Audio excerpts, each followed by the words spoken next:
इस टॉपिक में हम लोग आज डिस्कस करेंगे कक्षा 10 के लिए प्रकाश चैप्टर से रिलेटेड दर्पण के फोकस दूरी के सूत्र का निगमन।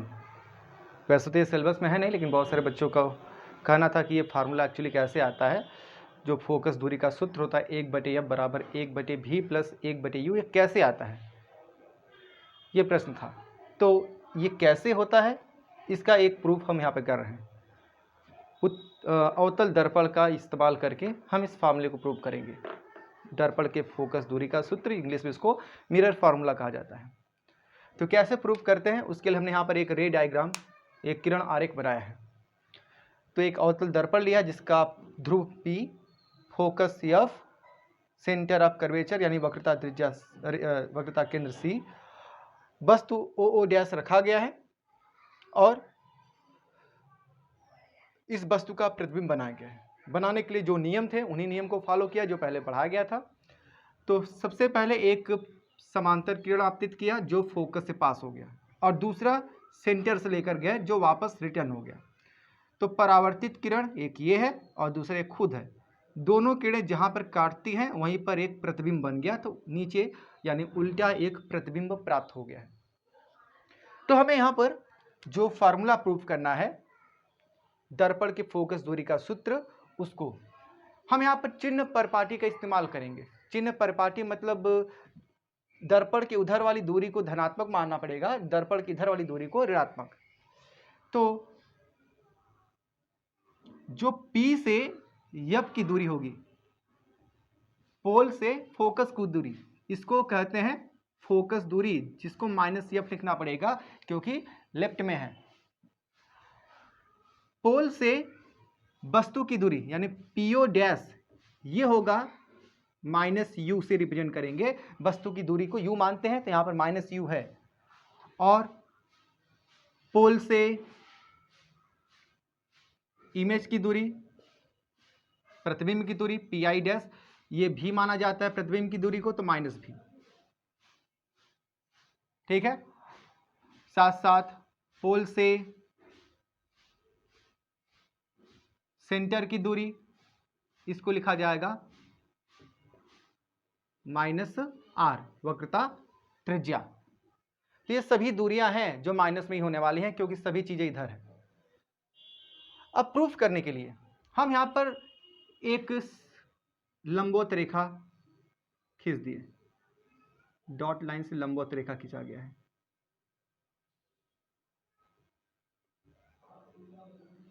मान लिया ये बिंदु हो गया L, A से लंबवत रेखा खींच दिया गया मुख्य अक्ष पर AL। इसमें दो जोड़े समरूप त्रिभुज हैं। तो समरूप त्रिभुज O डैश C व त्रिभुज I डैश C, ये दोनों समरूप त्रिभुज है। समरूप त्रिभुज का कांसेप्ट कक्षा 10 के सिलेबस में मैथ में है। त्रिभुज समरूप वो होता है जो दिखने में एक जैसा हो लेकिन छोटे बड़े साइज का हो सकता हो, जिसमें दो कोण बराबर हो, उसको समरूप कहा जाएगा। तो इन दोनों त्रिभुजों में देखा जाए तो ये कोण शीर्षाभिमुख और एक 90 अंश, तो ये समरूप हो जाएंगे। तो इन दोनों समरूप त्रिभुज की जो खासियत होती है, इनके जो भुजाओं का अनुपात होता है वो निश्चित होता है। तो इसकी बड़ी भुजा हमने O डैश लिखा और इसकी I डैश लंबवत। दूसरी भुजा हमने O डैश C लिया तो इसका I dash C। This is equation number 1, इसको समीकरण 1 कर दिया। एक और जोड़ा समरूप है, समरूप त्रिभुज ALF I डैश F। इसमें जाए तो ये भी AL upon I dash F, sorry I dash not I dash F, equal to LF अपान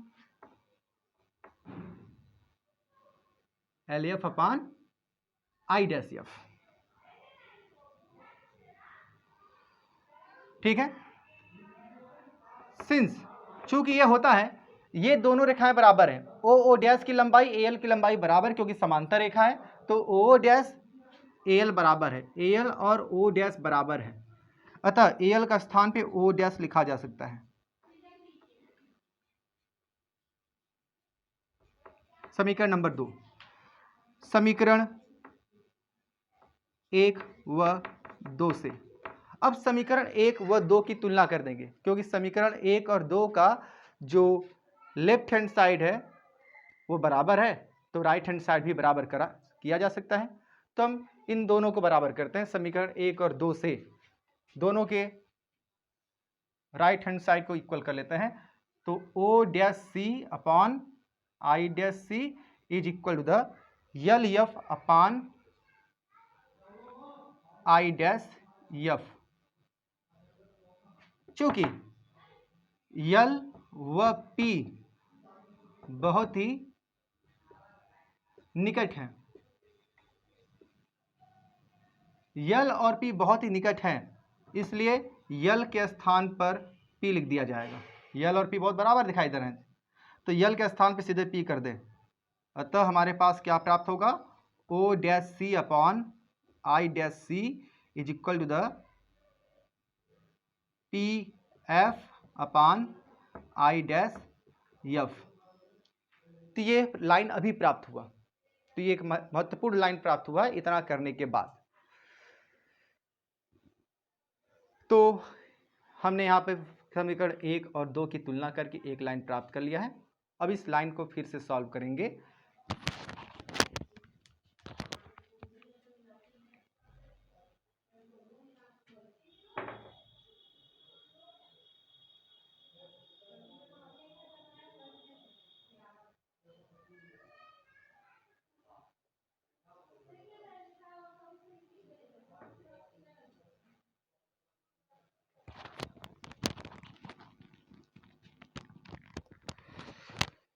तो पुनः अब हम इसको सॉल्व करते हैं।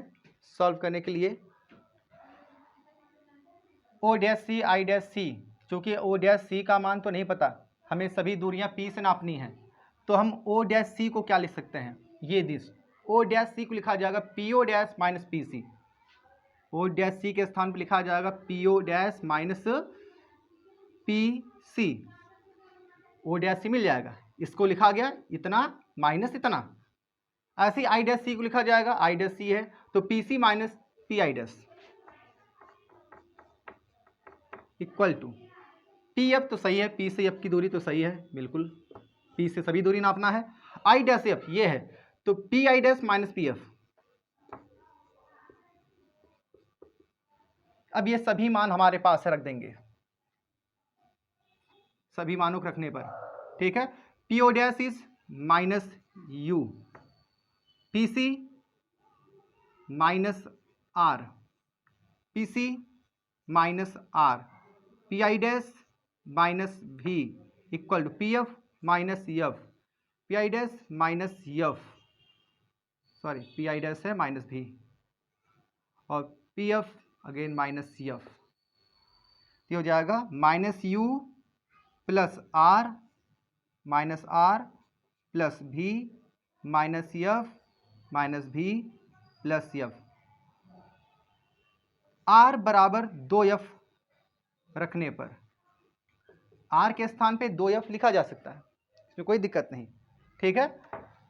वक्रता त्रिज्या और फोकस में यही संबंध है, R के स्थान पे 2F लिख दिया जाए तो लिखते हैं। तो minus U plus 2F minus 2F plus V minus F upon minus V plus F। अब क्रॉस मल्टीप्लाई, ठीक है, तो मल्टीप्लाई करेंगे तो जाएगा UV minus UF minus 2VF plus 2F square बराबर इधर 2F square minus VF, 2F square cut गया, ये सभी को उधर भेज दो तो UV रहेगा माइनस UF जाकर उधर प्लस UF, ये प्लस 2VF हो जाएगा तो माइनस VF के साथ मिलकर प्लस VF। हमने यहाँ पर UVF से भाग देने पर दोनों पक्षों में UVF से अब भाग दे दिया जाए, तो भाग देने के पश्चात जो आएगा वही हमारा फॉर्मूला बनेगा। तो इसको मिटाते हैं, इरेज करते हैं, देखते हैं क्या आता है। सभी मानों को रखा गया, फिर हल करते हुए यहाँ तक पहुँचा गया। इस लाइन के पश्चात u भी बराबर u f plus v f आ चुका है। बस ये करना है, दोनों पक्षों में u भी f से भाग दो। तो भाग दिया जाए।